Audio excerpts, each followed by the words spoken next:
Good afternoon, everybody. This is Brian Dewhurst with the Uncommon Wealth Partners March End Market Update and Bitcoin Briefing. Let's get at it. A lot happened in the last 2 weeks since our last video. S&P is down year to date, just 1.22. NASDAQ up 2.31. Dow Jones down 2.49. Gold up 1.77. And Bitcoin is just getting dealt with negative 52.54%. If we were watching Mad Money with Jim Cramer, you would hear that bear mauling sound because that's just ugly. We'll get into it though. First, the headlines. We got reports that China will pay for oil in yuan and are moving the Shanghai crude futures. So we talked about and have been talking about the fact that China is opening up their own futures market to settle oil transactions in their own currency as another shot and step towards establishing the yuan as a world dominant currency. And we're going to see in the short term that that's had an impact here with 3% move in the prices. But long term, we're going to have to see what that does, not only to oil, but to the dollar as well. Then we've got Jack Dorsey.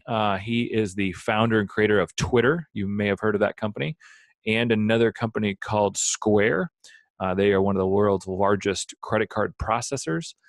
He thinks that Bitcoin will be the world's sole currency within 10 years. Not the best picture to use with that statement with the beard and Unabomber look, but really established business individual and is showing that there's long-term belief in the commercial and use case of Bitcoin globally, which I think is important to highlight. Now, let's look at the S&P 500. You should be accustomed to this chart. This is the daily chart. So this is a zoomed-in view.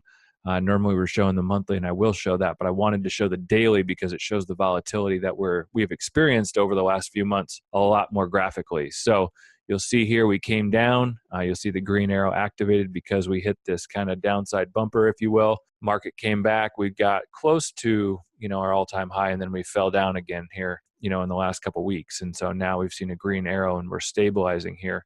And if you kind of would just draw a line right there, we're setting up a short-term floor of support right here. If we were to break that, I think we're going to go down even further towards about 2450. So, which gives a little less than 10% from here. So, but right now we're building support. We'll see if this holds. I don't know if it will, but I think the thing that we would say is, every year, about 3 times a year, statistically, the market definitely pulls back, 5 to 7%. And then one time a year, the market typically pulls back more than 10%. And, we've just been overdue for this type of a pullback so that we can consolidate our gains and continue on with higher prices. And so this short-term volatility doesn't bother us if you're invested for the long term. And so, again, we're not panicking and we're letting the data dictate our action, and we know how we're going to respond. So with that said, let's jump into the monthly chart of the S&P 500. And you can still see here, up here in the corner, that we're still all blue candles above the white line. We've got, we lost one of our green dots, and the blue, dark blue is starting to fade. So it's definitely picking up the short-term volatility that we've had now for some time, the last couple of months.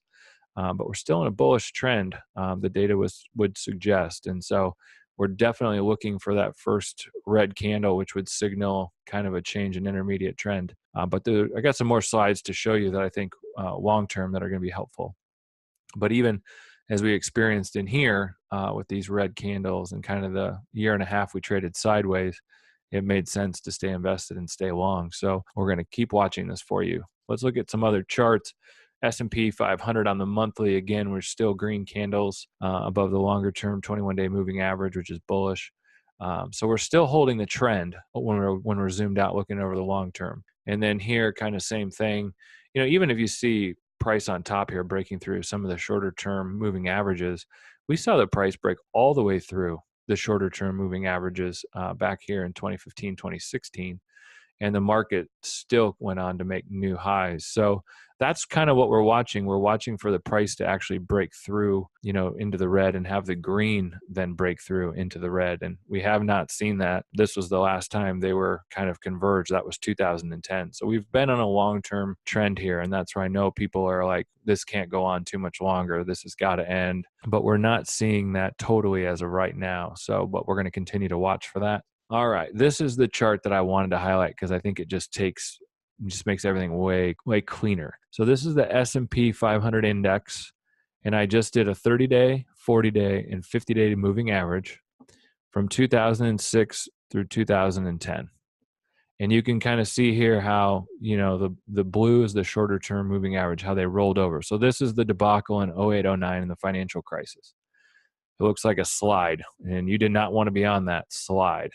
That's what that looked like. I just think that's just as simple as you can get it. And that's what we should be looking for if we think the sky is falling and we're going to experience a multi-year downtrend. That's what the data suggests we should be looking for based on what happened in 2008 through 2009. Those are the facts. The facts today, we have the S&P 500, 30, 40, 50-day moving average, exact same. This goes back to 2015 through basically, 329's close. These lines don't look anything like those lines. They're still fanned out. They're starting to curve over just a little bit of a plateau building there. So we're watching these. But these lines don't look anything like those lines yet. And so the data is suggesting to us that as of right now, this is the short-term volatility that we're experiencing is part of normal market consolidations in order for the stock market to continue to make higher highs. So the data is what is going to drive our analysis and our thought process instead of just pontificating on what we think might happen.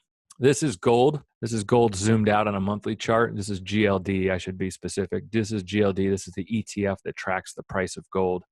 One share of GLD is 1/10 of an ounce of gold, and they actually do buy the physical gold and store it in a vault. What I wanted to highlight here on this chart, because I thought it was powerful, was this. We have the 5 green shorter term moving averages establishing this gap right here. When we look at this chart, we want to trade in this gap. That's kind of like our gap of safety, if you will, or it's like our flotilla. We want to be like a Navy ship traveling right down the middle of this channel, flanked on the left with our shorter term moving averages and on the right with our longer term moving averages. We're just seeing that gap emerge. That's extremely bullish. It's why we started covering gold at the beginning of the year, because I thought it was about ready to break out, and now we're seeing that. I wanted to zoom in on this. So this is where you see the separation. This is the previous chart zoomed in, and now you've got price all the way on top of the shorter term moving averages, and you've got this fan channel starting to establish itself between the green and the red. And this suggests to us, the data is suggesting, based on what it has looked like historically, that we should be open to higher prices in the gold market. So wanted to cover that. And then this is Bitcoin. This is the futures Bitcoin price. This isn't the actual Bitcoin. This is priced in futures market, as you'll see right here, Bitcoin futures priced March 18. You can kind of see we're just in a negative, bearish downtrend channel. I've showed you in last video that I thought the price really did actually need to get down to 4,000 to 6,000 before it would break out and start a new trend. We'll see if that's accurate. But yeah, we're seeing weakness here. We've got red candles underneath the white line. That's incredibly bearish. And we've got 4 red dots. That's incredibly bearish. And we've got red candles way down here. We're not even switching to yellow. And so you can kind of see here when Bitcoin rallied out of that first low of 59.70, we got blue candles above the white line. We got green dots in here, and we got teal bars in here on the daily. We're not seeing any of that right now, which to me suggests we should be open to lower prices.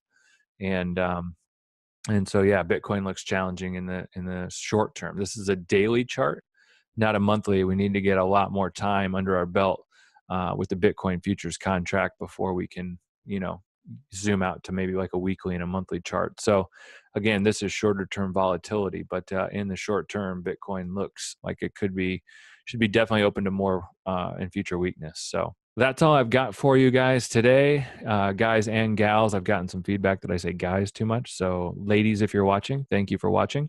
And I hope this was informative to you. We are we got the first quarter of 2018 under our belt, and the long-term trends still look to be intact amidst all this volatility. So it's going to be interesting to see what we have in store for the next quarter. we should be looking for another potential Fed raise in interest rates with the new Fed Chairman Powell. And again, just more time behind our belts with Bitcoin on the futures contract and cryptocurrency as it tries to reestablish its footing. We've got taxes due here next month, and we should see further trends within the U.S. dollar as Trump continues to kind of get beat up in the news, and these tariffs set in, and all the different things that are going on. There's just a lot going on, and the market is efficient. It is pricing all this information in, and we are going to continue to try to cover this volatility as best we can, and utilize the data to dictate our response and actions as investors. And so hope this is helpful. Please subscribe and smash the like button. And thank you for watching. Have a great, wonderful, and happy Easter. Jesus is risen. Thanks, everybody. Bye-bye.